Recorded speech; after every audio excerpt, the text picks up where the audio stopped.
Hi, I'm Ben Kai. When I was a wee bit lad, my dad bought me my very first computer. He said we use it to play all those educational games he got, like Jumpstart First Grade, Treasure Galaxy, and those Read-Along Arthur books. But when school time was over, and I got a good report card from school, we'd go play Duke Nukem 3D. I sure do have an awesome dad. Duke 3D was one of the first games I remember playing as a kid, and I thought it was the greatest thing on the planet. You got this over-the-top action hero cracking memorable one-liners while kicking alien butt and blowing things up. I'm gonna put the smack dab on your ass. While exploring some really cool locations, including the bridge of the Enterprise D. Looks like I have the con. Ooh, the really ready room. The car's into some kinky stuff. I wish I had a chance to know that Jean-Luc Picard. Merde. Playing Duke was what got me hooked into gaming, and why I still play them to this day. Ready for action. But while I was sitting there playing Duke, I looked over to my dad's computer and saw him playing something completely different, albeit equally cool looking. And that was System Shock. It was a much slower paced game, one where you investigate an area instead of blowing past everything with an RPG. To me, it looked really cool with all the vibrant colored areas and all those Star Trek-y sound effects.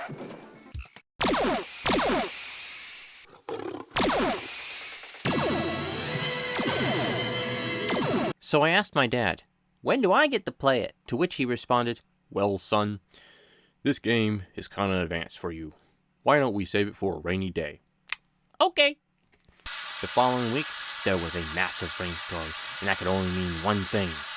Dad, it's raining. Can we play System Shock? And I could see the disappointment in his face.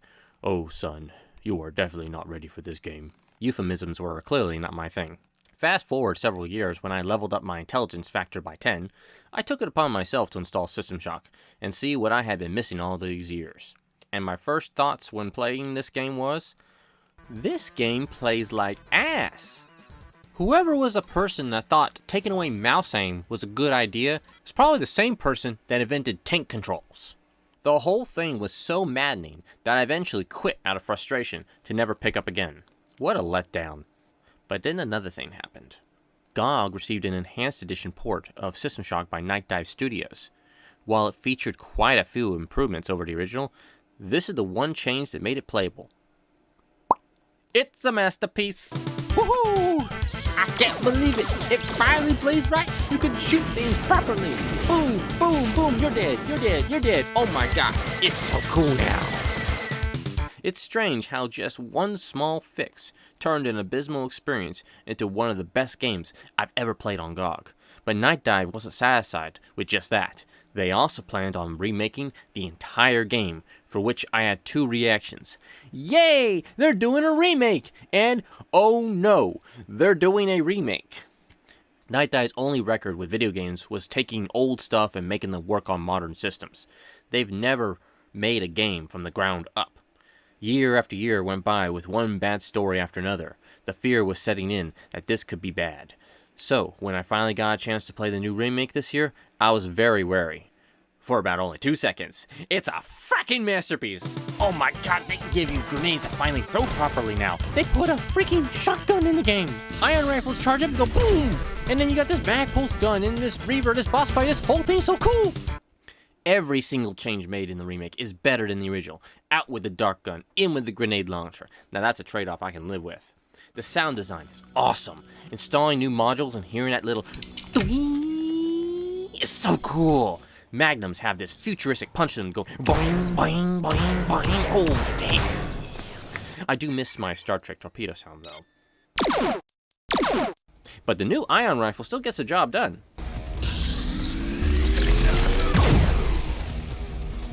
Graphically, it is amazing, although I'm not sure why some textures are high-res while others remain pixelated, possibly to give it that old retro charm. The story is pretty much the same, with just a few small changes to reveal some of the other characters' motivations. We all should know the story by now, but here's a quick recap for those that don't know. Hacker dude hacks big bad corporation. Corpos arrest hacker and take him to their space station. They ask politely to remove the AI constraints so bad guys can have full control of the space station. Promise to give Hacker some nice upgrades. You cooperate and I'll give you the implant you tried to steal. Hacker pushes some buttons, goes nap-nap, then wakes up with his new tech. But the AI has killed everyone. Oops. Now it's up to the hacker to reverse what he did to the AI and not die in the process. Oh, and you better pay attention to those audio logs because the game doesn't tell you where to go. That's up to you, buddy. No objective markers, no journal entries. You have to figure out where to go yourself. If that sounds too much for you, then you can put the plot difficulty to 1 for baby Bioshock mode and get guided to the end.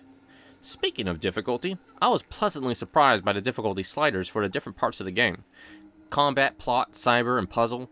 I played on the default setting of 2 across the board, but I think I should have backed off on the puzzle by 1 because the biggest boss isn't a Reaver, Diego, or even Shodan herself. It's chess. God dang chess. My brother played it simultaneously with me, and he came across the chess with an almost completed board. And so he was able to save scum and get through that board. However, I wasn't so lucky. When I got to it, I got this. It's a full-fledged chess game with the AI set to brain-melting hard. If you are not well-versed in the rules and strategies of chess, then you will fail every single time. Oh. Now, it is optional.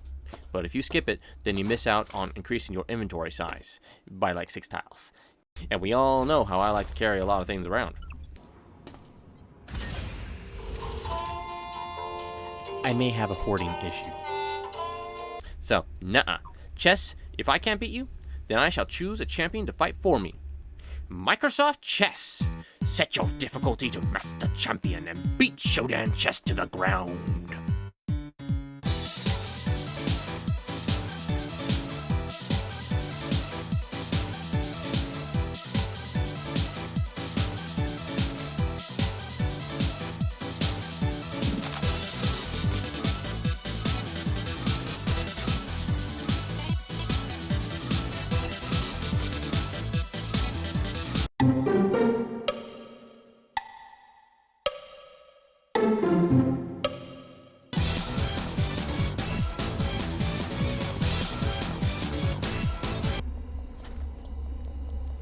It takes an AI to beat an AI. And, whoa, this guy got so bored he took his own legs off.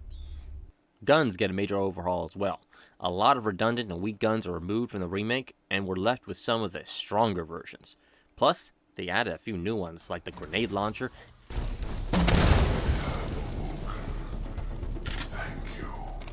And a boomstick.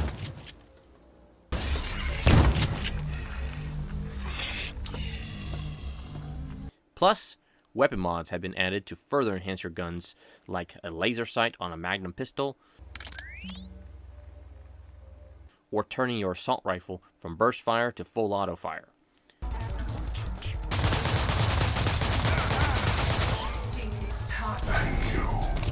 You even get a goddamn lightsaber.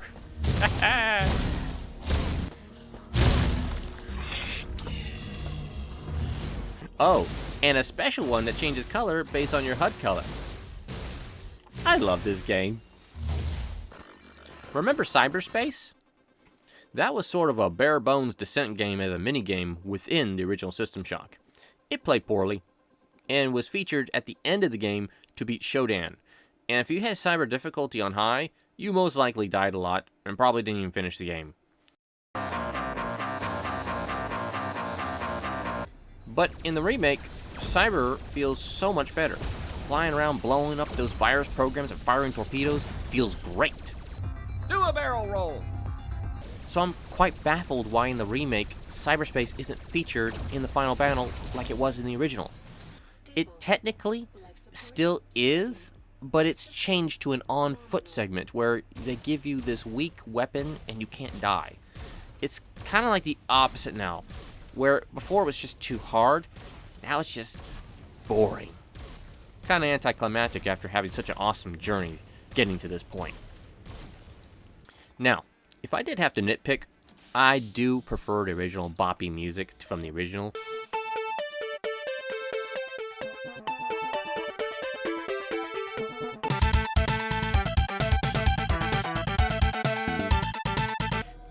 We'll say that the new soundtrack fits much better with the atmosphere of the remake. Employee insolvency detected.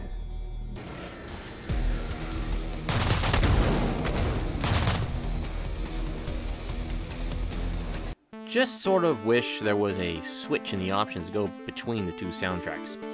But even with that, I am wholeheartedly recommending that this is the only version you play. The remake does everything so much better. There is no reason to ever revisit the original. So you can take that old disc and toss it in the trash. 5 out of 5. Perfect game.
Actually, what am I thinking? I should just sell it on eBay and claim it's a rare, overpriced classic.